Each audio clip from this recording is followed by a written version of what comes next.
সিআরডিএমের আরো একটি নতুন ক্লাসে তোমাদের সকলকে স্বাগতম। আজকে ক্লাসটি খুবই চমৎকার হতে চলেছে। তোমাদের দীর্ঘ অপেক্ষা সমাপ্তি করে আজকে শুরু হতে চলেছে তোমাদের এইচএসসি অর্থনীতি ক্লাস। ওকে, সো আমরা অর্থনীতি ক্লাসটা অনেক সুন্দর করে তোমাদের জন্য সাজিয়েছি, এমনভাবে সাজিয়েছি যে এখানে তোমার কিছু মুখস্থ করা লাগবে না। অর্থনীতি সাবজেক্টে শুনতে ভারী মনে হলো, আসলে অর্থনীতি সাবজেক্টটা কিন্তু একদমই ভারী না, এটা খুবই সহজ, একদম পানির মতো সহজ একটা সাবজেক্ট। এখন দেখো, এই যে অর্থনীতি যে সাবজেক্টটি আছে বা অর্থনীতি কথাটাই যদি আমরা বোঝার চেষ্টা করি, তাহলে অর্থনীতি কিন্তু যে তোমার কঠিন কোনো বিষয় তা না। সংক্ষিপ্ত বিষয় হচ্ছে যেখানে অর্থ আছে, মনে রাখবা, যেখানেই অর্থ আছে সেখানেই অর্থনীতি আছে। ওকে, যেখানেই অর্থ আছে, যেমন ধরো তুমি যে বই খাতা কেনো, এখানে যেমন অর্থের একটা সম্পর্ক আছে। তুমি যে খাওয়া দাওয়া করো, খাওয়া দাওয়ার যেই ফুড সাপ্লিমেন্টগুলো আছে বা ফুডসগুলো আছে, এগুলো কেনার জন্য যেই মানি দরকার হয়, তো যেখানেই মানি বা অর্থের সম্পর্ক আছে বা অর্থ ইনভলভ আছে, সেখানেই অর্থনীতি আছে। ঠিক আছে, তাহলে দেখো আমাদের জীবনের প্রতিটা ক্ষেত্রে, সেটা খাওয়া, পোশাক, পড়াশোনা, যাতায়াত, যোগাযোগ, সবখানে কিন্তু অর্থ আছে, তাহলে সবখানেই অর্থনীতি আছে। সো তোমরা কিন্তু অর্থনীতি সম্বন্ধে একটা বিস্তর ধারণা পেয়ে গেলে। দেখো, এই যে আমি যে বিষয়গুলো বললাম, এখানে কিন্তু অর্থনীতির বিভিন্ন বিষয় আছে। যেমন ধরো এখন যদি তোমাদের এইচএসসি বইয়ে আসলে কি আছে, তাই না? তাহলে অর্থনীতি যদি এই বিষয়গুলো হয়, তাহলে এইচএসসি বইয়ে আসছে এটা কি বিষয়? হচ্ছে যে এই যে আমাদের শিশু শ্রেণীতে যেমন শেখানো হয়েছে গাছের পাতা সবুজ, তাই না? আমরা কিন্তু জানতাম, এখন যেমন জানছি যে গাছের পাতা তো সবুজই হয়, যেমন আকাশ হলো নীল। আমাদেরকে যদি মুখস্থ না করিয়ে বলা হতো যে ওই যে আকাশটা দেখো, আকাশটা নীল, ওই যে ওইটা যেটা দেখছো এটা হলো নীল রং, ঠিক আছে? তারপরে গাছের পাতা দেখে যদি শেখানো হতো যে এই যে গাছের পাতাটা দেখছো, এই যে গাছের পাতাটা, এই যে রংটা, এটা হলো সবুজ রং, ঠিক আছে? এইভাবে যদি আমাদেরকে শেখানো হতো, তাহলে কিন্তু আমাদের ওই গাছের পাতা সবুজ, আকাশের রং নীল, এইভাবে মুখস্থ করা লাগতো না। একইভাবে আমাদের অর্থনীতি, তোমাদের এইচএসসি বইয়ে যে বিষয়গুলো আছে, এটা হচ্ছে জাস্ট নামকরণগুলা। ওকে, এই যে তুমি সাপোজ তুমি যখন ফ্রি টাইম স্পেন্ড করো, সাপোজ আজকে ফ্রাইডে, শুক্রবার বিকালে, এখন বিকালে তোমার হাতে দুইটা অপশন, যে বিকালে তুমি একটা ন্যাপ নিবা নাকি একটা ফুটবল খেলা ম্যাচ করবা। এই যে দুইটার ভিতরে সিদ্ধান্ত নেওয়া, এই যে এই বিষয়গুলো নিয়ে, এগুলোর নামকরণটা কি? এটাকে বলা হয় সুযোগ ব্যয়। এটা যদি আমরা অর্থের একটা উদাহরণ নিই, তাহলে হবে অর্থের সুযোগ ব্যয়। আর এটা হলো তোমার সময়টা তুমি কিভাবে ব্যয় করবা, কি ন্যাপ নিবা নাকি ফুটবল ম্যাচ খেলবা, এই যে এটাকে বলা হয় সুযোগ ব্যয়। এখানে আমরা অর্থের বিষয়টা বলছি না, আমরা জাস্ট উদাহরণস্বরূপ বোঝানোর চেষ্টা করছি, একটা পূরক স্বরূপ। ওকে, তাহলে দেখো এইভাবেই মূলত অর্থনীতির বিষয়গুলো রয়েছে। আমাদের জীবনের প্রাথমিক যে কার্যাবলীগুলো আছে, এর সাথে অর্থনীতি বিষয়টা জড়িয়ে আছে। আমাদের অর্থনীতির যতগুলো টপিক আছে, তোমার ফার্স্ট পেপার, সেকেন্ড পেপারে বলো, সবগুলো টপিক আমরা একদম বাস্তবের সাথে মিলিয়ে একদম সহজ করে পড়বো। এখানে কোনো কঠিন বিষয় নাই, কোনো রকেট সায়েন্স নাই যে তোমরা বুঝতে পারবো না। সো চলো আজকে আমরা অর্থনীতি ক্লাসটা শুরু করি। তোমাদের আর অপেক্ষা করার প্রয়োজন নাই, এখন থেকেই তোমরা পেয়ে যাবা আমাদের সিআরডিএমি পেজে ইকোনমিক্সের সকল ক্লাস, ফার্স্ট পেপার, সেকেন্ড পেপারের অল চ্যাপ্টারের অল ক্লাস এখানে পেয়ে যাবা সব থেকে সহজ উপায়। সো আমাদের প্রথম চ্যাপ্টারে যেটা আছে,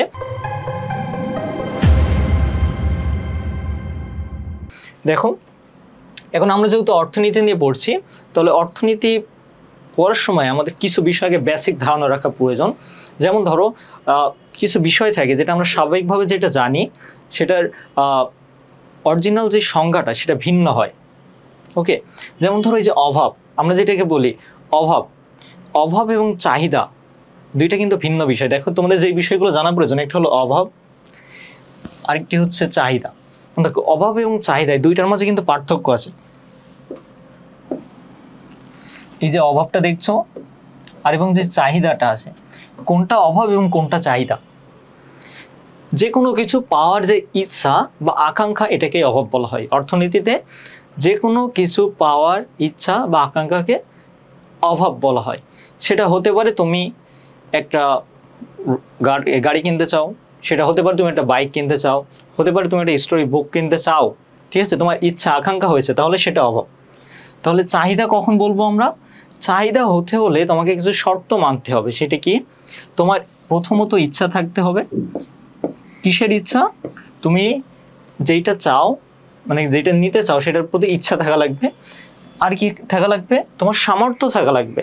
তুমি যে জিনিসটা কিনতে চাচ্ছ বা জিনিসটা পেতে চাচ্ছ ওইটা পাওয়ার তোমার সামর্থ্য আছে কিনা, সেটা কেনার মতো তোমার অর্থ আছে কিনা, তাহলে আমরা এটাকে বলতে পারি সামর্থ্য।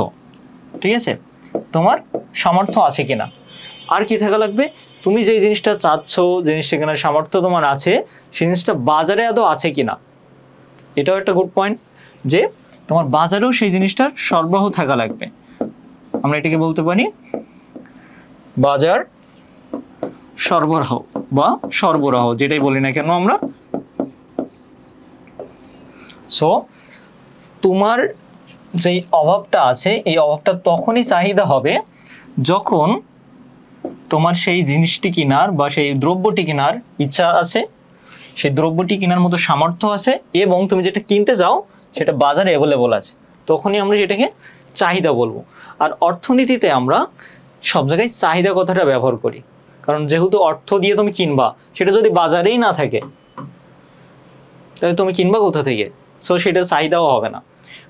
ধরো তোমার সামর্থ্য আছে, বাজার সরবরাহ আছে, কিন্তু ইচ্ছা নাই, তাহলে সেটা তোমার চাহিদা না, সেটা কি? সেটা তোমার অভাব। তাহলে নিশ্চয়ই অভাব এবং চাহিদা এই বিষয়টা সবার ক্লিয়ার হয়েছে। ওকে, এর পরবর্তীতে আমরা সব জায়গায় চাহিদা ব্যবহার করব, চাহিদা বিধি, যোগান বিধি, ঠিক আছে, তারপর হচ্ছে চাহিদা রেখা সহ যতগুলো বিষয় আছে সবখানে আমরা শিখবো। এখন দেখো আমাদের যেই পৃথিবীটা আছে, পৃথিবীতে কিন্তু সম্পদ আছে। দেখো আমরা যদি সম্পদ কাউন্ট করি এবং মানুষ কাউন্ট করি, মানুষের পরিমাণ কিন্তু বেশি সম্পদের থেকে। তাহলে আমাদের অর্থনীতিতে এর পরে যে বিষয়টা আছে সেটা হলো অসীম অভাব। দেখো এরপরে আমাদের গুরুত্বপূর্ণ বিষয় যেটা আছে সেটা হলো অসীম অভাব। অসীম অভাব বলতে কি বুঝেছি, দেখো তুমি একটা মানুষ, আমি একটা মানুষ, আমাদের কিন্তু অনেক চাহিদা আছে। চাহিদা কিন্তু না, অভাব আছে। কেন চাহিদা না? কারণ দেখা যাচ্ছে আমাদের অনেক কিছু ইচ্ছা করে যেটা সামর্থ্যও থাকে না কিংবা সেটা বাজারে থাকে না, তাহলে কি আমাদের অনেক অভাব আছে, এটাকে বলা হয় অসীম অভাব। এই যে মানুষের যে অসীম অভাব এবং আমাদের যে সম্পদ, সাপোজ তোমার স্যালারি হলো 20K টাকা বা 30K টাকা বা 40K টাকা, 40,000 টাকা, কিন্তু তোমার যে অভাবগুলো আছে সেগুলো তুমি যদি ক্যালকুলেশন করো তাহলে সেটা দাঁড়াচ্ছে যে 60K টাকা। ওকে, তাহলে কি দাঁড়ালো, তোমার অভাব, এটা হলো তোমার অভাবের পরিমাণ, আর তোমার চাহিদার পরিমাণ হবে 40K। কেন 40K? কারণ এই 40K এর ভিতরে যেটা কভার হবে সেটা বাজারেও আছে, তোমার সামর্থ্য আছে, তোমার ইচ্ছাও আছে, কিন্তু তোমার ইচ্ছাটা কিন্তু এখানে, অর্থাৎ এটা তোমার অসীম অভাব। এই যে এই অসীম অভাবকে তোমার এই সীমিত সম্পদ দিয়ে কিভাবে তুমি মেকআপ করবা, কিভাবে কভার করবা, কিভাবে এই সম্পদের অভাবটাকে মিটাবা বা তোমার সন্তুষ্টি অর্জন করবা, এটাই হলো আমাদের অর্থনীতির আলোচ্য বিষয়। যে আমাদের যে অসীম অভাব আছে, অসীম চাহিদা আছে, এইটাকে আমাদের যে সীমিত সম্পদ আছে, এই সীমিত সম্পদ দিয়ে কীভাবে আমরা আমাদের সর্বোচ্চ সন্তুষ্টিটা পেতে পারি, সেটি হলো অর্থনীতির আলোচনার বিষয়। ক্লিয়ার? এখন আমরা এইটা কিভাবে আমরা সন্তুষ্টিটা পাবো, কিভাবে আমাদের উপযোগটা বৃদ্ধি করতে পারবো, বা একটা সম্পদের সর্বোচ্চ ব্যবহার আমরা কিভাবে করতে পারবো এই সীমিত সম্পদগুলো, এটাই হবে আমাদের অর্থনীতির পুরো প্রথম পত্র এবং দ্বিতীয় পত্র আমাদের আলোচনার বিষয়। তো দেখো এরপরে আমাদের যে বিষয় আসছে সেটা হচ্ছে দুষ্প্রাপ্যতা এবং নির্বাচন।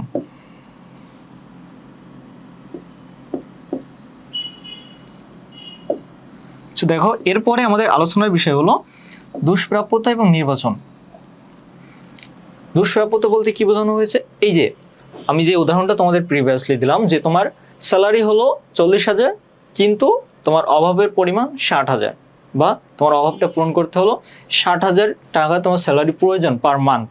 তাহলে এই যে ঘাটতিটা আছে এটা হলো দুষ্প্রাপ্যতা, অর্থাৎ তোমার সম্পদে দুষ্প্রাপ্যতা আছে। এখন তুমি স্যালারির বাইরে আসো, সাপোজ একটা এলাকায়, আমরা শহরের অঞ্চলে যদি চিন্তা করি, শহরের অঞ্চলে একটা মানুষের ডেইলি যে খাবারের চাহিদা সেটা যদি পর্যাপ্ত পরিমাণে যোগান বাইরে থেকে না আসে বা পর্যাপ্ত পরিমাণে খাবারের সরবরাহ বাজারে না থাকে, তাহলে সেখানে কি হবে, সেখানে দুষ্প্রাপ্যতা দেখা দিবে।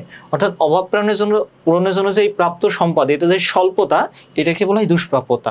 আর নির্বাচন কি, এটা তোমাদের সবারই জানা, এই যে আমরা ভোটে নির্বাচন বলি না, অর্থাৎ তুমি তোমার প্রতিনিধিকে নির্বাচন করছো। একইভাবে অর্থনীতিতে যে কোনো সিদ্ধান্ত গ্রহণ করার ক্ষেত্রে আমরা যেটা করি এটা হলো নির্বাচন। তুমি কি করবা, এই যে আমরা এই যে উদাহরণ দিলাম যে শুক্রবার বিকালে তুমি কি একটা ন্যাপ নিবা নাকি ফুটবল ম্যাচ খেলবা, এই যে দুইটার ভিতরে একটা বাছাই করা, এটাই হলো নির্বাচন।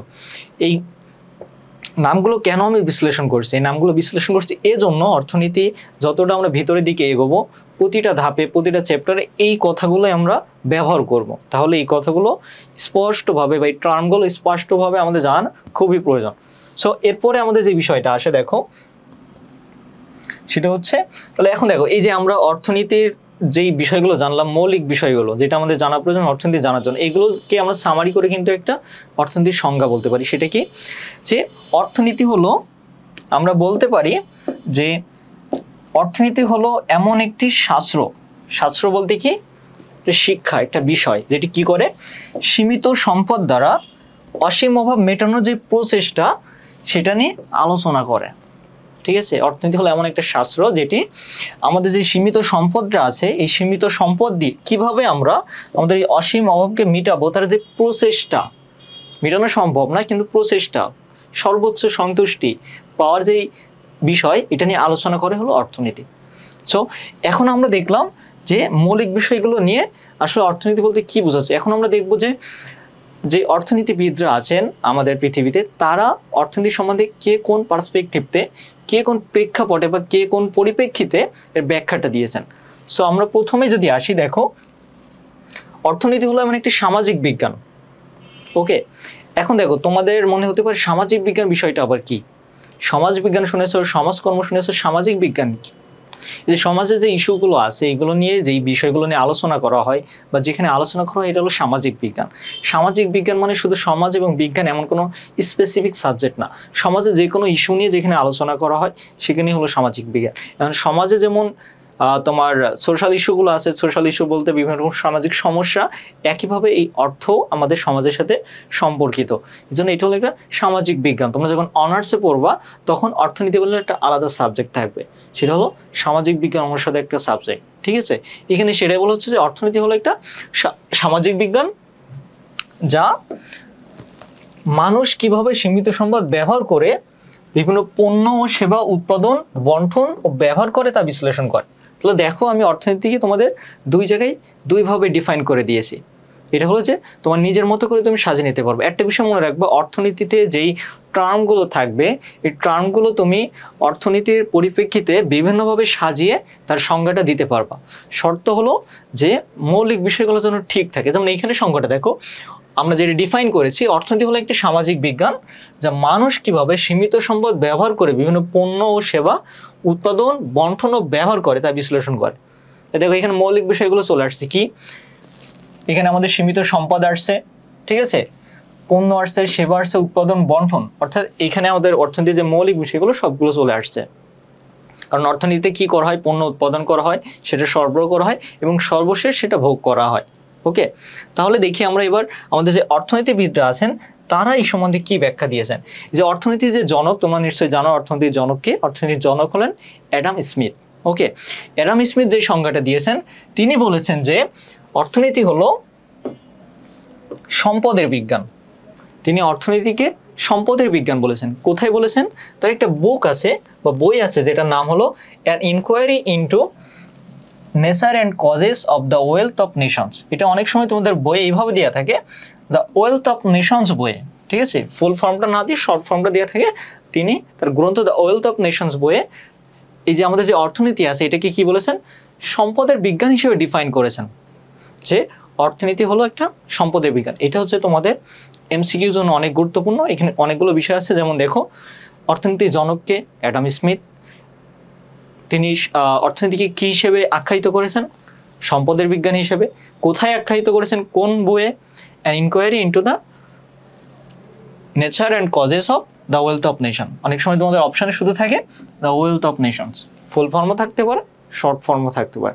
এখন দেখো এই অর্থনীতি আমাদের যে প্রথম চ্যাপ্টারটা আছে এখান থেকে তোমাদের আসলে কী ধরনের প্রশ্ন আসে এর সম্বন্ধে একটা ধারণা দিই। সেটা হলো অর্থনীতি প্রথম বলতে যে বিষয়গুলো আছে, যে মৌলিক যে ধারণাগুলো, তারপরে আছে তোমাদের অর্থনৈতিক সমস্যাগুলো কি, তারপরে সুযোগ ব্যয় আছে, উৎপাদন সম্ভাবনা রেখা আছে, ব্যষ্টিক এবং সামষ্টিক অর্থনীতি আছে, এছাড়াও আছে বিভিন্ন অর্থনৈতিক ব্যবস্থা। এখান থেকে তোমাদের এই অর্থনৈতিক ব্যবস্থা, উৎপাদন সম্ভাবনা রেখা, সুযোগ ব্যয় এবং ব্যষ্টিক ও সামষ্টিক অর্থনীতি, এই চারটি অংশ থেকে সাধারণত সৃজনশীল প্রশ্ন এসে থাকে, আর এমসিকিউ পুরোটা অংশ জুড়ে আসে, যে কোনো জায়গা থেকে আসতে পারে, কারণ এখানে অর্থনীতিটা খুবই শর্ট এবং প্রতিটা পয়েন্ট গুরুত্বপূর্ণ তোমাদের জন্য। আচ্ছা, তাহলে দেখো আমাদের কিন্তু অর্থনীতিবিদ অনেক আছেন, কিন্তু তাদের ভিতর থেকে যাদের সংখ্যাগুলো বেশি বিখ্যাত বা বেশি ব্যবহৃত হয়েছে, কারণ সবার সংখ্যা কিন্তু ব্যবহৃত হয় না, যে সংখ্যাটা সব থেকে বেশি অ্যাপ্রোপ্রিয়েট হয় সেটি ব্যবহৃত হয়। তাহলে আমরা আরেকজন অর্থনীতিবিদের সংজ্ঞা দেখি। আলফ্রেড মার্শাল নামে একজন অর্থনীতিবিদ, তিনি কি বলেছেন? অর্থনীতি মানুষের জীবনের দৈনন্দিন সাধারণ কার্যাবলী আলোচনা করে। তিনি কি বলেছেন? যে অর্থনীতি মানুষের জীবনের দৈনন্দিন সাধারণ কার্যাবলী আলোচনা করে। এখন এই যে আমি যে বিষয়টা প্রথমেই বলেছি আমাদের ক্লাসের শুরুতে, যে আমাদের জীবনের প্রতিটি ক্ষেত্রে অর্থ ইনভলভ আছে, অর্থ সংযুক্ত আছে প্রতিটা ক্ষেত্রে।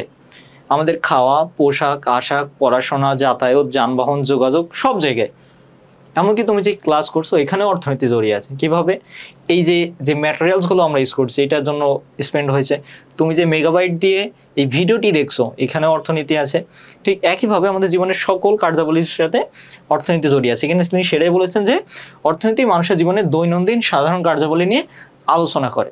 এখন তোমাদের একটা প্রশ্ন আসতে পারে যে স্যার আমাদের কি প্রতিটা সংজ্ঞা মুখস্থ করতে হবে?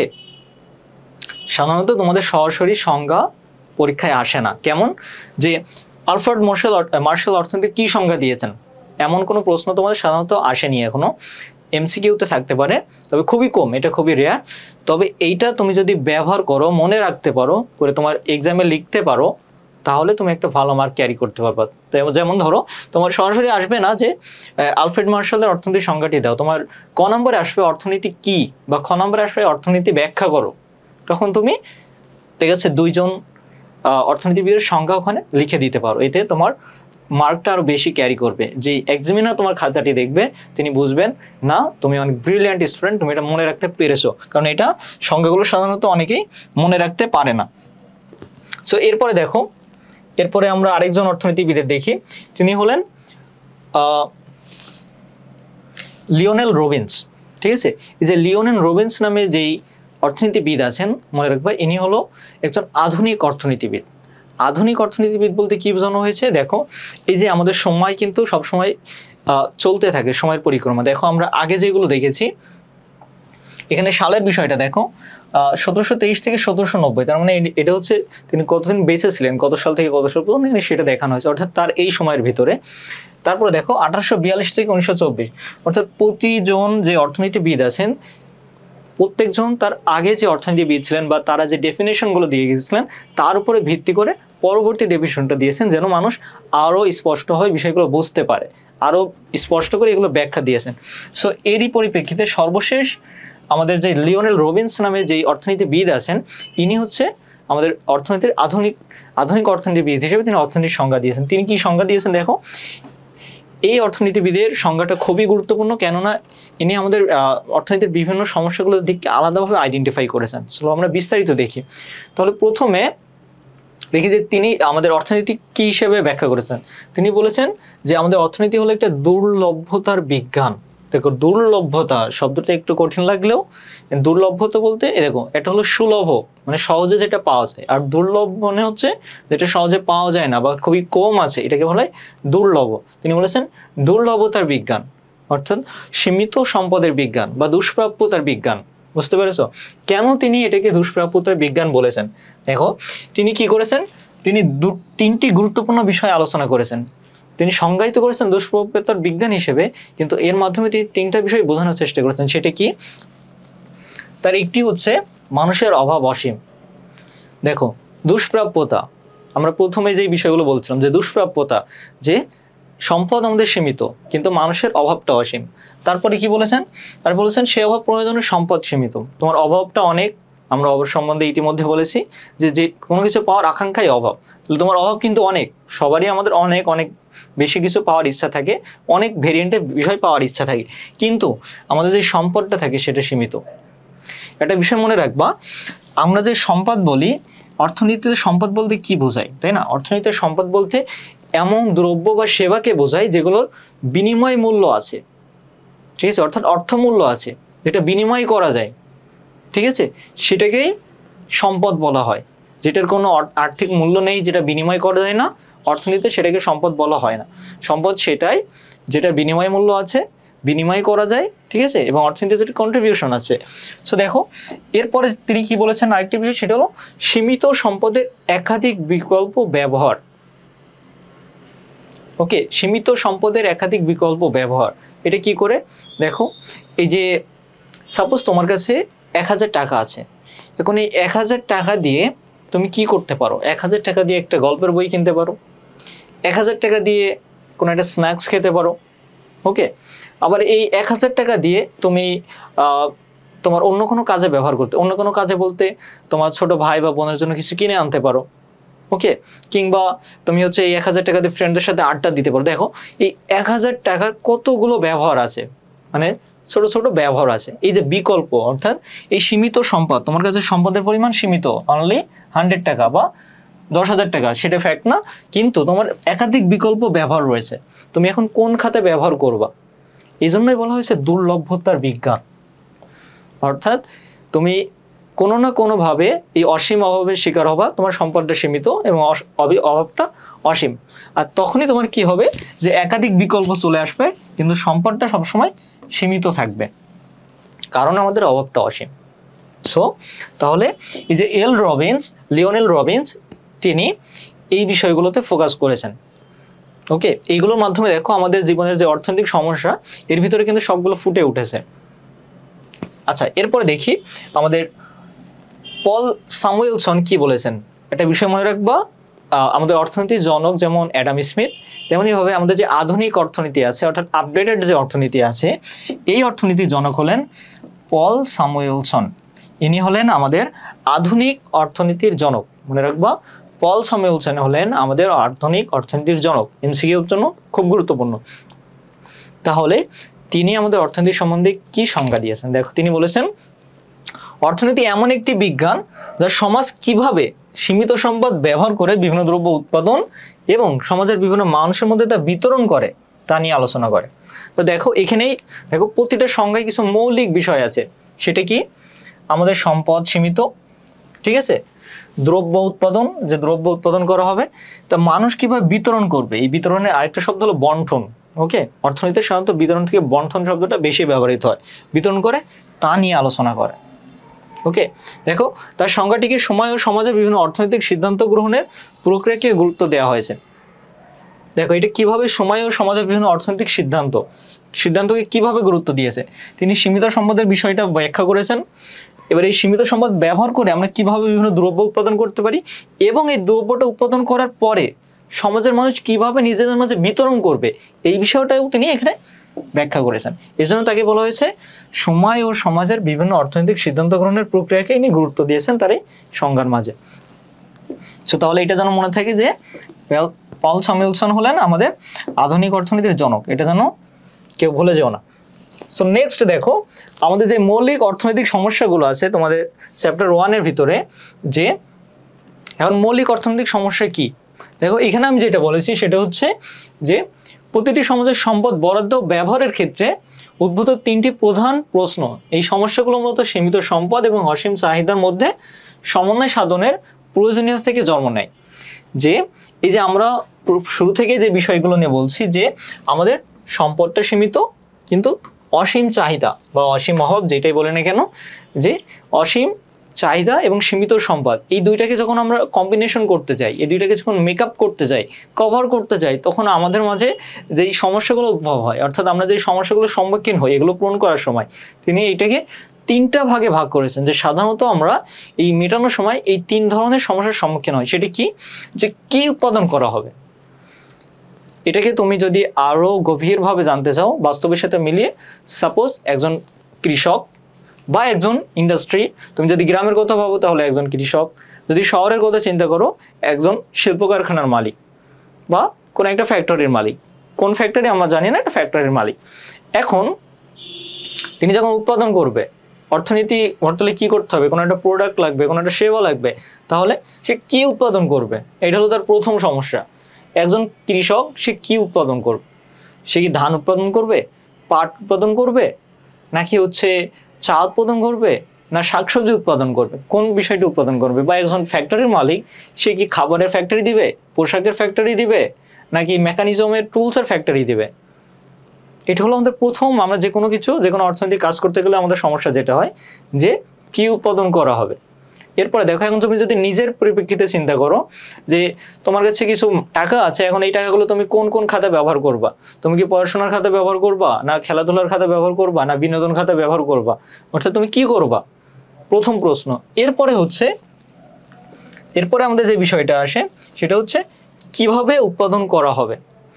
এখন তুমি সিদ্ধান্ত নিয়েছো যে আমি এই জিনিসটা উৎপাদন করব, বা কৃষক সিদ্ধান্ত নিল যে আমি এই সিজনে ধান চাষ করব, আর ফ্যাক্টরি মালিক সিদ্ধান্ত নিল সে প্রাথমিকভাবে একটা ফুডের ফ্যাক্টরি দিবে, অর্থাৎ বেকারি করবে। তাহলে সে কিভাবে উৎপাদন করবে? এখন দেখো, এই যে কিভাবে উৎপাদন করার ক্ষেত্রে আমাদের যে বিষয়টা হয়, সাধারণত অর্থনীতিতে দুই ভাগে ভাগ করা হয় যে উৎপাদনের ক্ষেত্রে। একটা হলো শ্রমনিবিড়, ওকে, আর একটা হলো পুঁজিনিবিড়। শ্রমনিবিড় পুঁজিনিবিড় বলতে কি বোঝায়?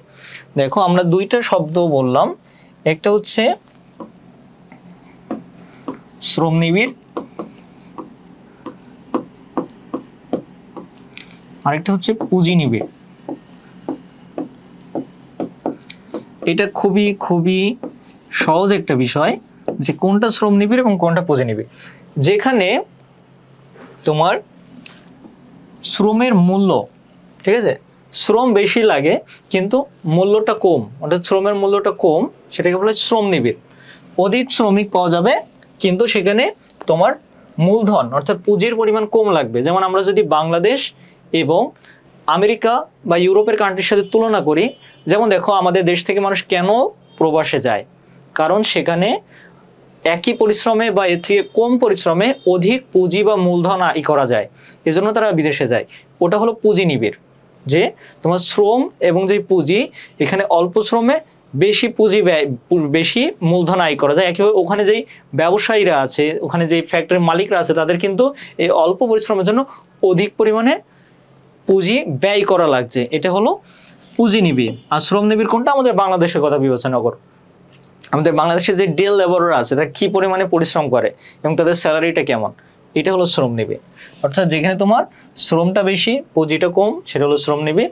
যেখানে পুঁজিটা বেশি শ্রম কম, সেটা হলো পুঁজিনিবিড়। এটাকে যদি আমরা একটু গ্রাফের মাধ্যমে বোঝার চেষ্টা করি, দেখো এটাকে আমরা এইভাবে দেখাতে পারি।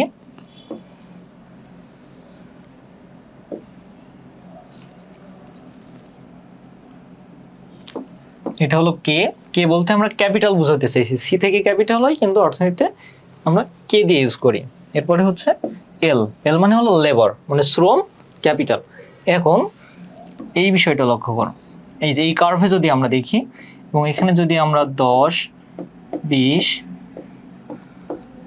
40 দিই, অবশ্য সিকোয়েন্স মেনটেন হয় নাই, 10, 20, 40 আমরা সেম রাখলাম। তাহলে দেখো এখানে যদি একটা বিন্দু হয় এবং এখানে যদি একটা বিন্দু হয়, এখন দেখো এটা হলো আমাদের শ্রমের পরিমাণ, এটা হলো আমাদের ক্যাপিটাল বা মজুরি বা পুঁজি, আমরা যেটাই বলি না কেন। তাহলে এই বিন্দুতে যদি উৎপাদন করা হয় বা তুমি যদি এই পদ্ধতিতে উৎপাদন করো, তাহলে কি হবে? তুমি শ্রম পাবা কম, 10 ইউনিট শ্রম পাবা। এটাকে সাপোজ আমরা এ বিন্দু দিলাম এবং এটাকে বি দিয়ে ডিফাইন করলাম। তাহলে তুমি যদি এ বিন্দুতে উৎপাদন করো, তাহলে তোমার উৎপাদনের ব্যয় কেমন হচ্ছে দেখো। আমরা এখানে যদি দেখি এ ইজ ইকুয়াল টু, তোমরা পুঁজিটাকে উপরে দাও,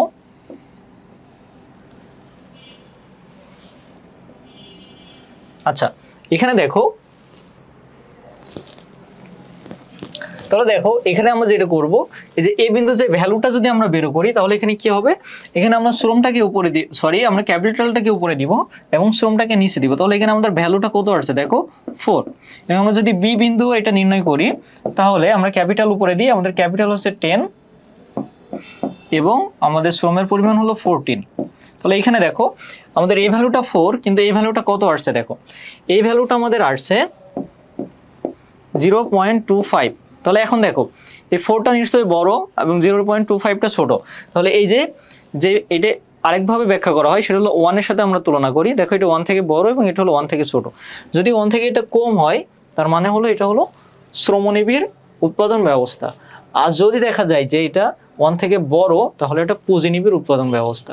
এটা তোমাদের সিকিউর জন্য গুরুত্বপূর্ণ না, কিন্তু বিষয়টা জানা প্রয়োজন যে কিভাবে উৎপাদন করা হবে। এখানে কিভাবে বলতে কি হাত দিয়ে নাকি পা দিয়ে এমন বিষয় না, এখানে কিভাবে উৎপাদন করা বলতে বোঝানো হয়েছে যে এটা কি শ্রমনিবিড় পদ্ধতিতে উৎপাদন করা হবে নাকি পুঁজিনিবিড় পদ্ধতিতে উৎপাদন করা হবে, বা কোন পদ্ধতিটা বেছে নেওয়া হবে।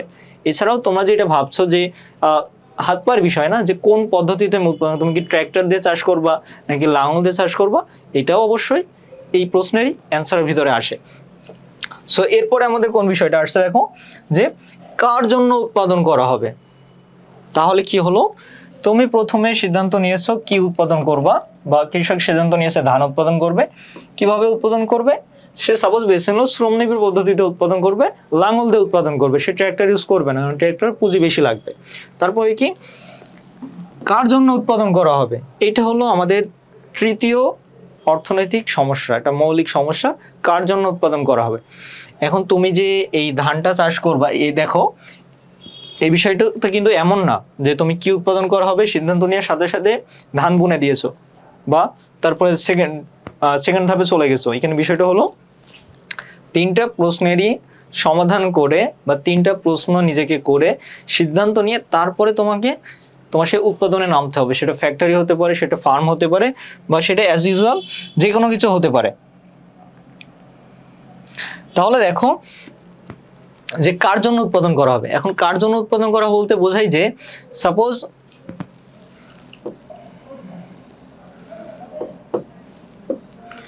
এটাকে আমরা একটা ম্যাপ হিসেবে ধরতে পারি। ধরো একটা হলো এলাইট ক্লাস, আরেকটা হলো পোর ক্লাস, অর্থাৎ এটা হলো ধনী শ্রেণী এবং এটা হলো গরিব শ্রেণী। এখন তুমি যদি এলাইট ক্লাসের পণ্য উৎপাদন করতে চাও তাহলে তোমাকে কি করতে হবে, সেই ধরনের পণ্যগুলো, অর্থাৎ তোমার কাস্টমার কারা, কি এলাইট ক্লাস নাকি পোর ক্লাস, ঠিক আছে, নাকি বাচ্চারা নাকি বড়রা। এটা শুধু এলাইট এবং পোরের সাথে নির্ভরশীল না, এটা আমরা বাচ্চাদের পণ্য এবং বড়দের পণ্যের সাথে ডিফাইন করতে পারি, কারণ বাচ্চাদের পণ্য এবং বড়দের পণ্য ভিন্ন। উদাহরণস্বরূপ এলাইট ক্লাস এবং পোর ক্লাস। তাহলে তুমি যদি এলাইট ক্লাসের জন্য কোনো বিষয় উৎপাদন করতে চাও, সেটা খাবার হোক, সেবা হোক, বা ফ্যাক্টরি জাতীয় কিছু হোক, তাহলে তোমাকে কি করতে হবে, সেই পণ্যগুলোকে বাছাই করতে হবে। অর্থাৎ আমরা আবার 1 এবং 2 তে ব্যাক যাবো। একইভাবে তুমি যদি পোর ক্লাসে কোনো পণ্য আবিষ্কার করতে চাও বা কোনো পণ্য উৎপাদন করতে চাও, তাহলে তোমাকে কি করতে হবে, সেই ধরনের উৎপাদনগুলোকে বেছে নিতে হবে। এখন এটা তুমি কখন বা কিভাবে সিদ্ধান্ত নিবে, এটা সিদ্ধান্ত নিতে হবে তোমাকে যে কোনটার চাহিদা বেশি। যদি এলাইট ক্লাসের চাহিদা বেশি হয় তাহলে তুমি এটা উৎপাদন করবা, যদি তোমার এটা চাহিদা বেশি হয় তাহলে তুমি এটা উৎপাদন করবা। তোমার যেটাতে লাভ বেশি হবে বা যেখানে তোমার বিক্রি বেশি হবে তোমাকে সেটা বেছে নিতে হবে। এখানে সেটাই বলা হয়েছে যে কি উৎপাদন করা হবে, কিভাবে উৎপাদন করা হবে, কার জন্য উৎপাদন করা হবে। এই তিনটার ভিতরে আমাদের মৌলিক অর্থনৈতিক সমস্যাগুলো নিহিত। তুমি যদি এই তিনটা বিষয় প্রপারলি ম্যানেজ করতে পারো তাহলে কি হবে, আমাদের যে সীমিত সম্পদ এবং অসীম অভাব এটা মেকআপ হয়ে যাবে। বুঝতে পেরেছো বিষয়টা? তাহলে এটা ছিল আমাদের মৌলিক অর্থনৈতিক সমস্যা, এবং এই যে এই পদ্ধতিগুলো নিয়ে মূলত সবকিছু রিলেটেড। যেমন ধরো আমরা যদি অর্থনীতির আরেকটা উদাহরণ দেখি, সেটা হচ্ছে যে এই যে আমাদের যেই আয়করটা দিতে হয়, আয়কর, এটাও কিন্তু অর্থনীতির সাথে ইনভলভ। এটা নিয়েও তোমাদের অর্থনীতির প্রথম পত্রে আলোচনা আছে যে আয়কর, ঠিক আছে, আয়করটা কি, আয়করটা কি পরিমাণ দিতে হয়, কেন দিতে হয়, কিভাবে দিতে হয়, পার্সেন্টেজ দিয়ে কিভাবে ভ্যারি করে, এই বিষয়গুলো নিয়ে বিস্তারিত আলোচনা আছে। সো এটাও তোমাদের অর্থনীতি বই আছে। তাহলে ওই যেটা বললাম না যে গাছের পাতা সবুজ আকাশের রং নীল যেমন শীর্ষ শ্রেণীতে মুখস্থ করা হয়েছে, এখানে তোমার কিছু মুখস্থ করার কোনো প্রয়োজন নাই। আমি তোমাকে বাস্তবিক বিষয়টা হাতে ধরিয়ে বুঝিয়ে দিব, কোনো প্যারা নাই, পুরো অর্থনীতিটা একদম পানির মতো ইজি হয়ে যাবে তোমাদের কাছে। সো দেখো আমাদের অর্থনীতিতে যেই দ্বিতীয় বিষয়টা আসে সেটা হলো সুযোগ ব্যয়। সুযোগ ব্যয়টা কি, এই যে তোমার কাছে কিছু অর্থ আছে বা তোমার কিছু পণ্য কেনা প্রয়োজন, একদম আর্জেন্ট তোমার কিছু পণ্য কেনা প্রয়োজন। কেমন, যে তোমার খেলাধুলার জন্য ব্যাট বল কেনা প্রয়োজন, পড়ার জন্য একটা বই প্রয়োজন। এখন তুমি খেলাধুলার জন্য যে ব্যাট বল কিনবা নাকি বই কিনবা, দেখো তোমার নির্বাচন করা লাগছে। এখানে হচ্ছে সুযোগ ব্যয়ের বিষয়টা আসে। সুযোগ ব্যয় দেখো সংজ্ঞাটি কি বলছি আমি, একটি দ্রব্যের অতিরিক্ত এক একক উৎপাদন পাওয়ার জন্য অপর একটি দ্রব্যের উৎপাদন যা অবশ্যই ত্যাগ করতে হয়, এই ত্যাগের পরিমাণই হলো সুযোগ ব্যয়। এখন তুমি যদি এটাকে আরো সহজ করে বলতে চাও, আমি যদি তোমাকে বলি, তাহলে একটি দ্রব্যের এক উৎপাদন অতিরিক্ত পাওয়ার জন্য অন্য একটি পণ্যের যতটুকু ত্যাগ করতে হয় সেই পরিমাণটাই হলো সুযোগ ব্যয়। ওকে, এখন এই যে তোমার এদিকে হচ্ছে ক্রিকেটে কি থাকলো, ব্যাট এবং বল। তোমার এদিকে আছে ব্যাট এবং বল, ঠিক আছে, এবং অপোজিটে আছে তোমার বুক। সাপোজ এখানে 4টা বুক। এখন তুমি এখানে সুযোগ ব্যয়টা তোমাকে কিভাবে কাজে দিবে, একটা হচ্ছে যে তুমি কোনোটাই কিনবা না, শুধু বুক কিনবা, অথবা কোনো বই কিনবা না, শুধু ব্যাট বল কিনবা। এটা হলো একটা উপায়। আরেকটি কি, যে তুমি কি করবা, এখান থেকে একটা ব্যাট কিনলে আর বলটা ফ্রেন্ডের কাছ থেকে ম্যানেজ করে নিলে, আর এখানে যে 4টা বুক ছিল 4টা বুকের জায়গায় 2টা বুক কিনলে বা 3টা বুক কিনলে।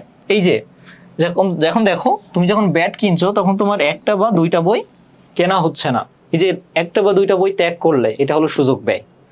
অর্থাৎ এই ব্যাটটা কেনার জন্য তুমি যেই এই যে 2টা বা একটা বই না কিনে এই যে বই ত্যাগ করলে, এর যে পরিমাণটা, এটাই হলো সুযোগ ব্যয়। এবং এই যে আমি যেটা বললাম যে তুমি কিভাবে ভাগ করে নিবা, যে তুমি বলটা বাদ দিবা নাকি একটা বই বাদ দিবা, এই যে বিষয়টা, এটাকে বলা হয় উৎপাদন সম্ভাবনা রেখার সাহায্যে এটা প্রকাশ করা হয়। এখন দেখো অর্থনীতিতে যে কথাগুলো বলা হয় উৎপাদন, এখন এটা তুমি যখন চাষ করবা তখন উৎপাদন, তুমি যখন নিজের জীবনের সিদ্ধান্ত নিবা তখন সেটা হলো সম্ভাবনা, যে তোমার নির্বাচন সম্ভাবনা, যে তুমি কোনটা আগে নির্বাচন করবা। ওকে, বিষয়টা এমনই ইন্টারেস্টিং, তোমাকে বাস্তবের সাথে মেলাতে হবে। তোমার যখনই অর্থনীতির যে টপিকটা দেখবা, সোজা নিজের পরিবারের সাথে চিন্তা করবা, নিজের দেশের সাথে চিন্তা করবা, নিজের আশেপাশে যে সমাজ আছে এগুলোর সাথে চিন্তা করবা, তাহলে দেখবা বিষয়টা একদম পানির মতো সহজ হয়ে গেছে, একদমই কঠিন কিছু না। তাহলে দেখো এই যে, তাহলে এখন এখানে অর্থনীতিবিদরা এটাকে কিভাবে বলেছেন, অর্থনীতিবিদরা এটাকে আরো সংক্ষেপে বলেছেন। সেটা কি, কোনো জিনিসের সুযোগ ব্যয় সর্বোত্তম বিকল্প দ্রব্যটির উৎপাদন ত্যাগের ব্যয়। এই যে কোনো জিনিসের সুযোগ ব্যয়, এই যে তুমি যে ব্যাটটা নিয়েছো, এটা সুযোগ ব্যয়টা কি হবে, সর্বোত্তম বিকল্প দ্রব্যটি। তোমার বই কেনাটা এখন আর্জেন্ট ছিল, যে 2টাই আর্জেন্ট বিষয় ছিল, ব্যাট বল কেনা এবং বুক কেনা। এই যে তুমি 2টা বা একটা বুক ত্যাগ করলে, উৎপাদনে যেই ত্যাগের ব্যয়টা করলে বা যেই ত্যাগ করলে যে পরিমাণটা, এটাই হচ্ছে তোমার সুযোগ ব্যয়। সুযোগ ব্যয় ক্লিয়ার হয়েছে? যদি তোমাদের প্রশ্নে আসে যে সুযোগ ব্যয় কি, তোমরা এই সংজ্ঞাটা লিখে দিতে পারো, যে একটি দ্রব্যের অতিরিক্ত একক উৎপাদন পাওয়ার জন্য অপর একটি দ্রব্যের উৎপাদন যে পরিমাণ ত্যাগ করতে হয় সেটি হলো সুযোগ ব্যয়। তাহলে এরপরে সুযোগ ব্যয়ের সাথে যেটা আসে, এই যে এখানে দেখো, এখানে আমরা যে বিষয়টা করেছি, যে নির্বাচন করেছি, এটার সাথে হচ্ছে আমাদের উৎপাদন সম্ভাবনা রেখা সম্পর্কিত। উৎপাদন সম্ভাবনা রেখাটি কি, উৎপাদন সম্ভাবনা রেখাকে যদি আমরা আরো সহজভাবে ডিফাইন করি, সেটা হলো চলতি প্রযুক্তি এবং সীমিত সম্পদ সাপেক্ষে। কেন এই কথাটা আমরা বলছি, এটা দেখো, তাহলে আরো বিস্তারিত বুঝতে পারবা। সাপোজ আমরা এই যে পোশাক অর্থাৎ বস্ত্র এবং খাদ্যশস্যের সাথে যদি তুলনা করি, বস্ত্র এবং খাদ্যশস্য, তোমার কাছে সীমিত সম্পদ আছে। সম্পদ বলতে কি, তুমি একজন কৃষক, তুমি খাদ্যশস্য চাষ করবা, বা তুমি একজন এন্টারপ্রেনিয়ার, একজন উদ্যোক্তা। এখন তুমি কি খাদ্যশস্য উৎপাদন করবা নাকি বস্ত্র উৎপাদন করবা? তোমার কাছে 10 লাখ টাকা আছে, ঠিক আছে, তোমার কাছে 10 লাখ টাকা আছে, এটা হলো তোমার সীমিত সম্পদ। এবং প্রযুক্তির পরিমাণ সেম, অর্থাৎ বাজারের দুইটার জন্যই সেম পরিমাণ প্রযুক্তি আছে। এখন তুমি কি করবা, তুমি কি এখন চাষ করার ক্ষেত্রে বা উৎপাদন করার ক্ষেত্রে তুমি কোনটা উৎপাদন করবা, এটা কিভাবে নির্ধারণ করবা? এটা হচ্ছে উৎপাদন সম্ভাবনা রেখার মাধ্যমে প্রকাশ করা যায়। তাহলে উৎপাদন সম্ভাবনা রেখায় কি বলা হচ্ছে, উৎপাদন সম্ভাবনা রেখায় তোমার বলা হচ্ছে যে সীমিত সম্পদ এবং চলতি প্রযুক্তি সাপেক্ষে দুইটা দ্রব্যের উৎপাদনের যে সংমিশ্রণ, এটাকেই বলা হচ্ছে উৎপাদন সম্ভাবনা রেখা। সাপোজ এই যে এটা খাদ্যশস্য এবং এটা বস্ত্র, তোমার সীমিত সম্পদ এবং চলতি প্রযুক্তি তো আছে সবখানে, এই সাপেক্ষে একটা দ্রব্যের উৎপাদনের বিভিন্ন সম্ভাবনা বা সংমিশ্রণ, এই যে বিন্দুগুলো, এখন এই বিন্দুগুলো বলতে কি বোঝানো হয়েছে এটা ব্যাখ্যা দিই, তাহলে তুমি আরো বুঝতে পারবে বিষয়টা। এখানে বিষয়টা হচ্ছে, আগে উৎপাদন সম্ভাবনা রেখাটা দেখো, তাহলে সংজ্ঞাটা তোমার কাছে আরো বেশি সহজ হবে। এখানে তোমার এক্স অক্ষে রাখা হয়েছে খাদ্যশস্য এবং ওয়াই অক্ষে রাখা হয়েছে বস্ত্র। ওকে, বলা হচ্ছে, আর এগুলো হচ্ছে পরিমাণ, যে 50 একক, 75 একক, 100 একক, 110 একক, 40, 70, 90 এবং 110 একক বস্ত্র। এখন বলা হচ্ছে তুমি যদি এই বিন্দুতে উৎপাদন করো, বা তোমার এখন বস্ত্রটা বেশি প্রয়োজন, তুমি চাচ্ছ বস্ত্রটা বেশি উৎপাদন করতে, তাহলে কি হবে, তোমাকে এই বিন্দুতে উৎপাদন করতে হবে। এই বিন্দুতে উৎপাদন বলতে বোঝাচ্ছে যে তুমি সিদ্ধান্ত নিয়েছো যে তুমি শুধু বস্ত্রই উৎপাদন করবা, পোশাকই উৎপাদন করবা। এটা হলো এই বিন্দুতে তুমি যদি শুধু পোশাকই উৎপাদন করবা, তাহলে কি হচ্ছে, তোমার খাদ্যশস্যের পরিমাণ কতটুকু হচ্ছে দেখো, আমরা জানি আমাদের যে সেন্ট্রাল বিন্দু এটা হলো 0, তাহলে তোমার বস্ত্র উৎপাদন হবে 110 একক, কিন্তু তোমার খাদ্যশস্য উৎপাদন হবে 0 একক। অর্থাৎ তুমি বেছে নিয়েছো যে তুমি শুধু বস্ত্রটাই উৎপাদন করবা, খাদ্যশস্য উৎপাদন করবা না। আবার তোমার মনে হলো যে না, আমার বস্ত্র উৎপাদন করা প্রয়োজন, খাদ্যশস্য উৎপাদন করা প্রয়োজন। এখন তোমাকে ওই যে আমরা কি উৎপাদন করা হবে, কিভাবে উৎপাদন করা হবে, কার জন্য উৎপাদন করা হবে, ওই যে কার জন্য উৎপাদন করা হবে এর সাথে আরেকটা প্রশ্ন জড়িয়ে থাকে, সেগুলো কতটুকু উৎপাদন করা হবে। ঠিক আছে, যে তুমি যে উৎপাদন করতে চাচ্ছ তার জন্য তোমাকে ঠিক কতটুকু উৎপাদন করা হবে। তাহলে দেখো এখানে যে বিষয়টা আছে, তাহলে তুমি যদি সি বিন্দুতে উৎপাদন করো তাহলে কি হবে, সি বিন্দুতে যদি তুমি উৎপাদন করো তাহলে তুমি 90 একক বস্ত্র উৎপাদন করতে পারবা এবং 50 একক খাদ্যশস্য উৎপাদন করতে পারবা। এখন এই যে উৎপাদন করতে পারো, এটা বিষয়টা কি, এটা বিষয়টা আমায় বোঝানো হচ্ছে যে সাপোজ একজন কৃষকের এতটুকু ভূমি আছে, এখন সে চাইছে এই ভূমিতে সে ধানও চাষ করবে, পাশাপাশি কোন একটা সবজি চাষ করবে। এখন তাকে তো সিদ্ধান্ত নিতে হবে যে সে কি পুরো এরিয়াটা জুড়ে ধান চাষ করবে, নাকি এখানে যা আছে তার এই 20% এরিয়াতে সে সবজি চাষ করবে এবং 80% এরিয়াতে ধান চাষ করবে। এই যে এটা কিভাবে সিদ্ধান্ত নিবে, সেটাকেই বলা হয় উৎপাদন সম্ভাবনা রেখা। এখন উৎপাদন সম্ভাবনা রেখা বলতে আমরা, তুমি যদি আরো সহজভাবে বুঝতে দাও, সেটা হচ্ছে যে তুমি এই উৎপাদনটা কতভাবে কল্পনা করতে পারো, সেটাই হলো উৎপাদন সম্ভাবনা রেখা। কতভাবে কল্পনা করতে পারো, কতভাবে বলতে যে তুমি 20%, 80%, অর্থাৎ এটা ধরো আমরা শাকসবজিকে ভি অর্থাৎ ভেজিটেবল দিয়ে ধরলাম এবং রাইসকে, ধানকে আর দিয়ে ডিফাইন করলাম, তাহলে 80% 20%, নাকি ঠিক উল্টোটা যে 20% রাইস এবং 80% ভেজিটেবল। এটা কিসের পর নির্ভর করবে, এটা নির্ভর করবে আমাদের যে মৌলিক অর্থনৈতিক সমস্যাগুলো ছিল তার উপরে। কি উৎপাদন করা হবে, কিভাবে উৎপাদন করা হবে, কার জন্য উৎপাদন করা হবে, এটার পরেই তোমার ডিফাইন করবে, নির্ভর করবে যে তুমি কি রাইস উৎপাদন করবা বেশি নাকি ভেজিটেবল উৎপাদন করবা বেশি। এখন এটা তুমি 80-20 ধরতে পারো, বা এটাকে তুমি ধরতে পারো একদম 50-50 ধরতে পারো, এটাও 50% তুমি রাইস উৎপাদন করবা, 50% ভেজিটেবল উৎপাদন করবা। এখানে মূলত উৎপাদন সম্বন্ধে এটাই বোঝানো হয় যে তোমার বাজেট 10 লাখ, চলতি প্রযুক্তি সবকিছু সেম, অর্থাৎ সীমিত সম্পদ এবং চলতি প্রযুক্তি সাপেক্ষে।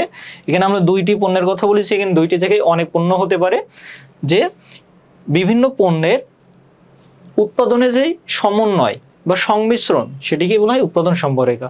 সীমিত সম্পদ এবং চলতি প্রযুক্তির সাপেক্ষে বিভিন্ন দ্রব্যের উৎপাদনের যে সংমিশ্রণ বা সমন্বয়, তাকেই বলা হয় উৎপাদন সম্ভাবনা রেখা। তুমি যদি আরো ডিফাইন করতে তাহলে বলতে পারো যে রেখার সাহায্যে সীমিত সম্পদ এবং চলতি প্রযুক্তির সাপেক্ষে বিভিন্ন দ্রব্যের যে উৎপাদনের সংমিশ্রণ দেখানো হয়, তাকেই বলা হয় উৎপাদন সম্ভাবনা রেখা। তাহলে তুমি যদি ই বিন্দুতে চাষ করো তাহলে কি হবে, ই বিন্দুতে যদি উৎপাদন করো তাহলে তোমার বস্ত্র উৎপাদন হবে কত %, দেখো বস্ত্র উৎপাদন হবে অনলি 40 ইউনিট, 40 ইউনিট বস্ত্র উৎপাদন হবে এবং 100 ইউনিট খাদ্যশস্য উৎপাদন হবে। দেখো এখানে সেগুলো দেখানো হয়েছে যে তোমার যদি মনে হয় যে তোমার সর্বাধিক বস্ত্র উৎপাদন করতে হবে, তোমাকে এই বিন্দুতে উৎপাদন করতে হবে, এই বিন্দুতে উৎপাদন করলে খাদ্যশস্য হবে 0, বস্ত্র হবে সর্বাধিক। আবার তোমার যদি মনে হয় যে তোমার খাদ্যশস্যটা সর্বাধিক উৎপাদন করা প্রয়োজন, তখন তোমাকে কি করতে হবে, বি বিন্দুতে উৎপাদন করতে হবে। এখানে খাদ্যশস্যটা সব থেকে বেশি। এখান থেকে তোমার প্রশ্নটা কেমন ভাবে আসবে? প্রশ্নটা আসবে, সাপোজ তোমাকে এইটা দিয়ে যে কোনো একটা উৎপাদনের সম্ভাবনা রেখাটা দেওয়া থাকবে তোমার প্রশ্নে, দিয়ে বলা হবে যে একজন কৃষক যদি সর্বাধিক খাদ্যশস্য উৎপাদন করতে চায় তাহলে তাকে কোন বিন্দুতে উৎপাদন করতে হবে। সরাসরি এভাবে বলা থাকবে কোন বিন্দুতে উৎপাদন করতে হবে, বা কোন বিন্দুতে কৃষকের বা উৎপাদনকারীর সর্বাধিক খাদ্যশস্য বা বস্ত্র উৎপাদন হবে। তাহলে তুমি যদি বি বিন্দু ধরো তাহলে খাদ্যশস্য সর্বাধিক, তুমি যদি এ বিন্দু ধরো তাহলে বস্ত্রটা সর্বাধিক। এটাই মূলত এই যে আমাদের যে উৎপাদন সম্ভাবনা রেখা আছে এখানে দেখানো হয়। তোমার প্রশ্নে বলে দিবে, তোমার প্রশ্নে এটা দেওয়া থাকবে, তোমাকে এটা বের করা লাগতে পারে, বা এটা দিয়ে থাকবে, এটা তোমাকে বের করা লাগতে পারে। এবং এখানে তোমার ব্যাখ্যাটা লিখতে হবে। ব্যাখ্যাটা কিভাবে লিখবা, এই যে আমি যে কথাগুলো বললাম এখানে সেগুলো লিখতে হবে। কিভাবে, যে এখানে আমরা যদি বলি, এই যে এখানে দিয়ে আমরা শুরু করি, আমরা যেভাবে লিখি সাধারণত তোমরা যে এর আগে উপপাদ্য সম্পদ্য যেভাবে ব্যাখ্যা করে এসেছো গ্রাফ, ঠিক এটাও একইভাবে ব্যাখ্যা করো। যে এখানে আমি লিখে দিই তোমাদের,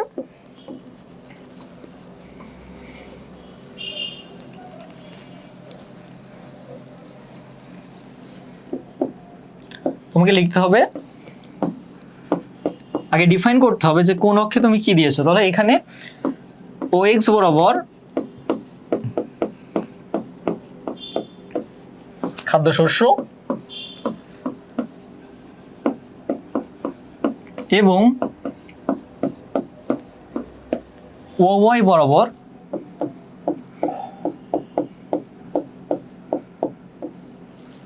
বস্ত্র। এবার এ বিন্দুতে এখন বলবো যে কৃষক যদি, এখানে কৃষকের কথা তুমি না উল্লেখ করতে পারো, সরাসরি ব্যাখ্যা করবো যে এ বিন্দুতে সর্বাধিক বস্ত্র উৎপাদন হবে, অর্থাৎ 110 ইউনিট বস্ত্র উৎপাদন হবে, 110 একক বস্ত্র উৎপাদন হবে, যেখানে খাদ্যশস্য উৎপাদন হবে 0 একক। তারপর তুমি বি বিন্দু ব্যাখ্যা করো। অপরদিকে বি বিন্দুতে 110 একক খাদ্যশস্য উৎপাদন হবে এবং বস্ত্রের উৎপাদন হবে 0 একক। তাহলে কৃষক যদি সর্বোচ্চ বস্ত্র উৎপাদন করতে চায় তাহলে তাকে এই বিন্দুতে উৎপাদন করতে হবে, এবং কৃষক যদি সর্বোচ্চ খাদ্যশস্য উৎপাদন করতে চায় তাহলে তাকে বি ইউনিটে উৎপাদন করতে হবে, বি বিন্দুতে উৎপাদন করতে হবে। এরপরে তুমি সির ব্যাখ্যা করবা, যে সি বিন্দুতে উৎপাদন করলে বস্ত্র হবে 90 একক, খাদ্যশস্য হবে 50 একক। একইভাবে ডি ইউনিটে 70 একক এবং খাদ্যশস্য 75 একক।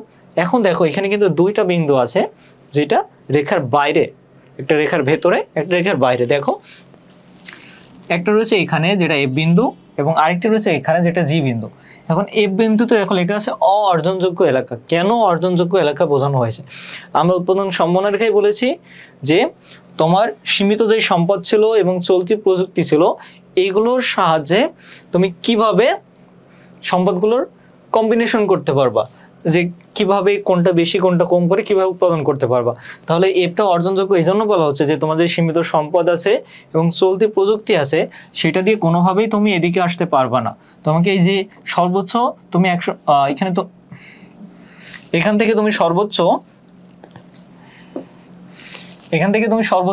110 ইউনিট উৎপাদন করতে পারবা। তোমাকে যদি এই রেখায় আসতে হয় তাহলে আরো বেশি ইউনিট উৎপাদন করতে হবে, যেটা তোমার সম্পদ এবং চলতি প্রযুক্তির পক্ষে সম্ভব না। এটাকে বলা হয় অর্জনযোগ্য এলাকা। এখান থেকেও তোমাদের প্রশ্ন আসে, বিশেষ করে এমসিকিউতে। এখানে এই যে অর্জনযোগ্য এলাকা এটা লেখা থাকবে না, তোমাকে জাস্ট এফ বিন্দু দেওয়া থাকবে, একটা গ্রাফ আঁকিয়ে দিয়ে বলা হবে উদ্দীপকে এফ বিন্দু কি নির্দেশ করে। উদ্দীপকের এফ বিন্দু হলো অর্জনযোগ্য এলাকা নির্দেশ করে। এমসিকিউ একদম সরাসরি অর্জনযোগ্য এলাকা নির্দেশ করে। তাহলে জি বিন্দু কি নির্দেশ করে? জি বিন্দুটা দেখো ভিতরে। জি বিন্দু দ্বারা নির্দেশ করে যে সম্পদের অদক্ষ ব্যবহার। সম্পদের অদক্ষ ব্যবহার বলতে তোমার সম্পদ ঠিক আছে, প্রযুক্তিও ঠিক আছে, তুমি কিন্তু এগুলোকে দক্ষতার সাথে ব্যবহার করতে পারছো না। এটা কেন হতে পারে? এটা হতে পারে একজন কৃষকের সম্পদ আছে, ট্র্যাক্টর আছে, লাঙল আছে, সবকিছু আছে, কিন্তু সেগুলো কিভাবে ব্যবহার করতে হয় সেটা সে জানে না। তাহলে তোমার সম্পদের জায়গায় সম্পদ থাকলো, ভূমির জায়গায় ভূমি থাকলো, কিন্তু তোমার উৎপাদনটা কম হচ্ছে, কারণ তুমি এটা প্রপারলি ব্যবহার করতে পারো না। যেমন আমাদের স্টুডেন্টের কি হয়, তোমার হাতে পড়াশোনার জন্য সময় আছে, দেখো যারা উৎপাদনকারী তাদের যে ক্যাপিটাল সেটা হচ্ছে মানি সরাসরি, এবং উৎপাদনের বিষয়বস্তু হলো বিভিন্ন রকম খাদ্যশস্য, বস্ত্র, শিল্প, মেকানিজম, টুলস, এগুলা। কিন্তু আমরা যারা স্টুডেন্ট আছে আমাদের কাছে যে ক্যাপিটালটা কি, আমাদের ক্যাপিটাল হলো আমাদের টাইম, আমাদের সময়। আর আমাদের কাজটা কি, আমাদের কাজ হলো পড়াশোনা করা। এখন তুমি যদি সময়টাকে প্রপারলি কাজে লাগিয়ে পড়াশোনা না করতে পারো, তাহলে তোমার অবস্থা হবে এই জি বিন্দুতে। বুঝতে পারছো? তোমার পড়াশোনার সময় আছে কিন্তু তুমি পড়াশোনা করছো না ঠিক করে, তাহলে তোমার অবস্থান হবে জি বিন্দুতে। ওকে। আর তাহলে এই বিন্দুটা আমাদের পড়াশোনার সাথে চিন্তা করলে কি, যে তোমাকে অনেক কাজ করতে হয়, কাজ বলতে বাধ্যতামূলক কাজ, বা তুমি দেখেছো অনেক জার্নি করে এক জায়গায় পড়াশোনা করতে যাও, বা তোমার কলেজ অনেক দূরে, তুমি সেখানে যাও যে আসো, কিন্তু তোমার পড়ার সময়টা থাকে না, তাহলে এটা হলো তোমার জন্য অর্জনযোগ্য, অর্থাৎ পড়াশোনাটা তোমার জন্য অর্জনযোগ্য। এটা এমন না যে তুমি গেম খেলার জন্য পড়ার সময় পাও না, এর জন্য অর্জনযোগ্য। ঠিক ওই পরিপ্রেক্ষিতে তাহলে উৎপাদন সম্বন্ধে আশা করছি তোমাদের ক্লিয়ার হয়েছে। তারপরে যদি কোনো সমস্যা থাকে তাহলে অবশ্যই কমেন্ট বক্সে জানাবো। আমি শিওর যে 100% সবাই বুঝতে পেরেছো, এটা খুবই সহজ বিষয়। দেখো আমি তোমাদেরকে বাস্তবের সাথে মিলেই উদাহরণগুলো দিয়েছি, আশা করি কারো সমস্যা হওয়ার কথা না। এখন অনেক সময় তোমাদের কিন্তু এই যে এটা দেওয়া থাকে, এটা দিয়ে বলা হয় এটার উৎপাদন সমন্বয়রেখা অঙ্কন করো, তখন তুমি কি করবা যদি এটা দিয়ে উৎপাদন সমন্বয়রেখা অঙ্কন করতে বলে? দেখো খুবই সিম্পল, তুমি এদিকে একটা অক্ষ নিয়ে নিবা, যে ওপাশে যে বস্ত্র নিতে হবে, এই পাশে খাদ্যশস্য নিতে হবে, এটা কিন্তু ফিক্সড না, প্রশ্ন ফিক্স করে দেওয়া থাকবে না, তুমি যে কোনো দুইটা ধরে নিবা। এবার এখানে যে অনুযায়ী আছে তুমি ঠিক সিরিয়ালে বসিয়ে দিবা। প্রথমটা নিবা যে এটা 0, এটা 110, তাহলে 110টা তুমি যদি এই যে ডিফাইন করবা, এখন ডিফাইনে তুমি যেটা দিবা, যে পাশে খাদ্যশস্য দিবা সে পাশে এটা মার্ক করবা, এভাবে এটা পূরণ করে দিবা। ওকে, যে আঁকানোর সময় কিভাবে আঁকবা, এভাবে নিয়ে নিলে এখানে আমরা খাদ্যশস্যকে 4 দিলাম, বস্ত্রকে কোলর দিলাম, এইটাকে 0 দিলাম, তারপর 110 একক, তাহলে আমরা এখানে 50, 75, 110, আমরা এখানে ধরলাম 50, 100, 110, 50, 100, 110। এবং তুমি ফুড এ পেশে রাখছো, তাহলে খাদ্যশস্য 0 কোথায়, এ বিন্দুতে, তাহলে আমরা এই বিন্দুতে খাদ্যশস্য 0 এবং বস্ত্র কত 110, তাহলে এখানে, তাহলে এখানে হচ্ছে আমাদের এ বিন্দু। একইভাবে সি বিন্দু, তুমি সিরিয়ালে আসবা, তারপরে বি বিন্দুতে আসো, তুমি এখানে বি বিন্দুতে আসতে পারো, আবার সিরিয়ালে লিখতে লিখতে আসতে পারো। সাপোজ আমরা বিটাই আগে ধরলাম, তাহলে বি হচ্ছে খাদ্যশস্য 110 একক, তাহলে এটা হচ্ছে আমাদের 110 একক, 110, এটা হচ্ছে 110, বাকিগুলো আমরা লিখলাম না। তাহলে এটা হলো খাদ্যশস্য, এটা হলো বি একক। এরপরে কোনটা, এরপরে সি দেখো, খাদ্যশস্য 50, তাহলে 50 মানে কি, 50 মানে হচ্ছে এই যে 50, সেখানে তোমার বস্ত্র কত 90, তাহলে ঠিক এই সোজা হবে, এইখান থেকে তোমার 90টা যেই সোজা আসবে, এটা আমরা 100 ধরেছি, তাহলে 90টা এই সোজা আসছে। তুমি কিভাবে আঁকবা, তুমি ধরবো হচ্ছে প্রথমে এক্স অক্ষটা 50, ঠিক 50 সোজা, 90 কোন সোজা আসছে, 90টা ঠিক এই সোজা আসছে, তাহলে এখানে তোমাকে একটা বিন্দু দিতে হবে। ওকে, এখানে তোমাকে একটা বিন্দু দিতে, এটা আমার অনেক হাইটে উঠে গেছে যার কারণে এটা মিলবে না। তারপরে দেখো, তারপরে হচ্ছে 75/70, যেহেতু আমি এটার মাপ কম বেশ নিয়েছি, এখানে দেখো তোমার 50, 75, 100 আমি নিয়েছি 0, 50, 110। এবার তুমি যখন এই বিন্দুগুলো সব মিলাবা, তখন বিন্দুগুলো এরকম চলে আসবে, কারণ এটা ছোট আসবে, তখন বিন্দুটা এইভাবে মিলে যাবে। তারপরে তোমাকে এইভাবে টেনে দিতে হবে সবগুলো, তাহলে এটা হয়ে যাবে তোমার উৎপাদন সম্ভাবনা রেখা। জাস্ট তুমি বিন্দুগুলো যখন গ্রাফ পেপারে মাপে বসাবা, এটা তো হাতে আঁকা, তুমি গ্রাফ পেপারে, আচ্ছা এটা গুরুত্বপূর্ণ বিষয়, সেটা হচ্ছে তোমাদের অর্থনীতিতে সাধারণত গ্রাফ পেপারটা দেওয়া হয় না, প্রথম পত্রে, দ্বিতীয় পত্রে দেওয়া হয়, কিন্তু প্রথম পত্রে দেওয়া হয় না। সেক্ষেত্রে তুমি এটা যখন আঁকবা, তখন তুমি তোমার যে ছোট স্কেল আছে, স্কেল দিয়ে একটু মাপ দিয়ে আঁকবা। এখানে তোমার একদম কাটাই মেপে নেওয়া লাগবে না, তুমি ইঞ্চিটা ফলো করবা, 1/2 ইঞ্চি, 1 ইঞ্চি, 1.5 ইঞ্চি এভাবে নিবা, 0.5 ইঞ্চি করে একটা করে ঘর নিবা।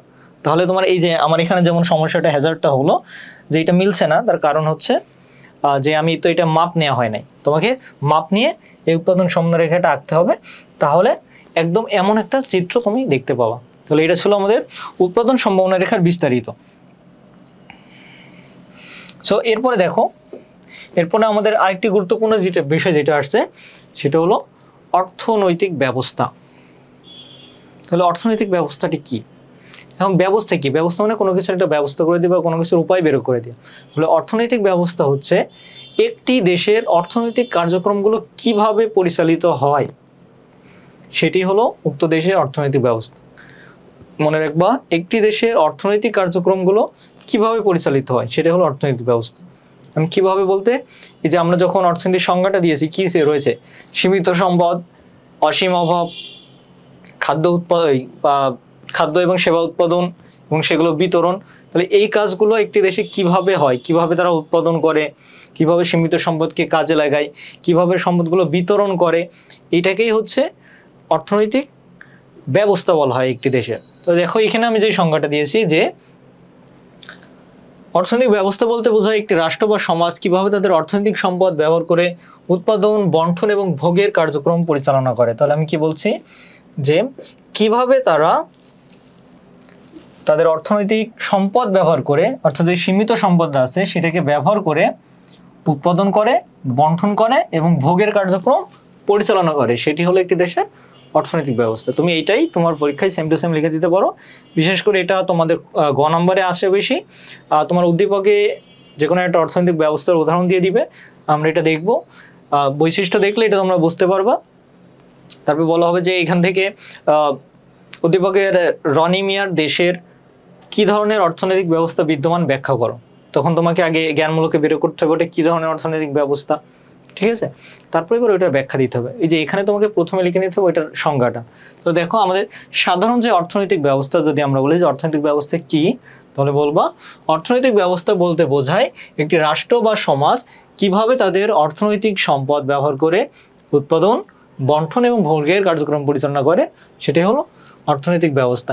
এখন আমাদের পৃথিবীতে অনেক ধরনের অর্থনৈতিক ব্যবস্থা আছে, কিন্তু তার ভিতর থেকে চারটি প্রধান অর্থনৈতিক ব্যবস্থা আছে। চারটি প্রধান বলতে এই চারটি বেশি ব্যবহৃত হয় বা এই চারটি অধিক পরিমাণ দেশে ব্যবহৃত হয়। এখন তোমার প্রশ্নে আসবে না যে অর্থনৈতিক ব্যবস্থা কত প্রকার, তোমার প্রশ্নে আসবে অর্থনৈতিক ব্যবস্থা প্রধানত কত প্রকার। ওকে, মেইনলি কোন অর্থনৈতিক ব্যবস্থাকে আমরা কাউন্ট করে থাকি, সেখানে আমাদের চারটি অর্থনৈতিক ব্যবস্থা আছে যেগুলোকে আমরা প্রধান ভাগ করেছি কারণ এগুলো বেশি দেশে ব্যবহৃত হয়। একটি হলো পুঁজিবাদী অর্থনৈতিক ব্যবস্থা বা ক্যাপিটালিস্টিক ইকোনমিক সিস্টেম। এই পুঁজিবাদী অর্থনৈতিক ব্যবস্থার আরো নাম আছে, সেটা কি, সেটা হচ্ছে ধনতান্ত্রিক অর্থনৈতিক ব্যবস্থা, ঠিক আছে?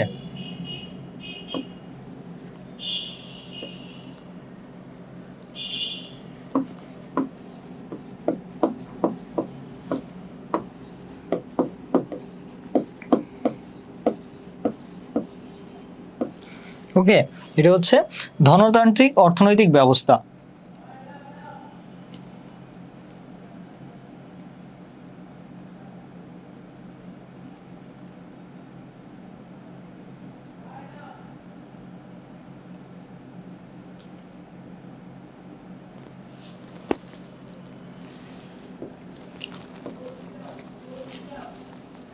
আচ্ছা, আমরা এখানে না লিখে এটাকে এখানে লিখে দিতে পারি যে পুঁজিবাদী অর্থনৈতিক ব্যবস্থা, বা এটা কিন্তু ধনতান্ত্রিক না, এটা হলো ধনতান্ত্রিক, তাত্ত্বিক না তান্ত্রিক, ঠিক আছে? ধনতান্ত্রিক অর্থনৈতিক ব্যবস্থা, অর্থাৎ এখানে মূল বিষয় হলো, দেখো ধনতান্ত্রিক বলতে কি বোঝায়, তার যে তান্ত্র না বা তার মন্ত্রটাই হলো ধন বা সম্পদ, ঠিক আছে? বা পুঁজিবাদী অর্থনৈতিক ব্যবস্থা। এই পুঁজিবাদী নামটা কেন পুঁজিবাদী অর্থনৈতিক ব্যবস্থা বলা হয়েছে এটা কি জানো? এই পুঁজিবাদী অর্থনৈতিক ব্যবস্থার মূল লক্ষ্যই হচ্ছে পুঁজি বা ধন সম্পদ উপার্জন করা। এক কথায় এই অর্থনৈতিক ব্যবস্থার প্রতিটা অর্থনৈতিক ব্যবস্থার একটা আলাদা আলাদা বৈশিষ্ট্য আছে বা মূল লক্ষ্য আছে। তেমনিভাবে পুঁজিবাদী অর্থনীতির মূল লক্ষ্য হলো অধিক পরিমাণে ধন সম্পদ উপার্জন করা বা অধিক পরিমাণে মুনাফা অর্জন করা, এই জন্য এটাকে বলা হয় পুঁজিবাদী অর্থনৈতিক ব্যবস্থা। এরপরে কি আসছে দেখো, এরপরে আমাদের আসছে সাম্যবাদী বা সমাজতান্ত্রিক অর্থনৈতিক ব্যবস্থা। সাম্যবাদী বা সমাজতান্ত্রিক অর্থনৈতিক ব্যবস্থা, এর আরো একটি নাম আছে, সেটি হচ্ছে নির্দেশমূলক। ওকে, সেটি হচ্ছে নির্দেশমূলক অর্থনৈতিক ব্যবস্থা, নির্দেশমূলক বা নির্দেশনামূলক অর্থনৈতিক ব্যবস্থা।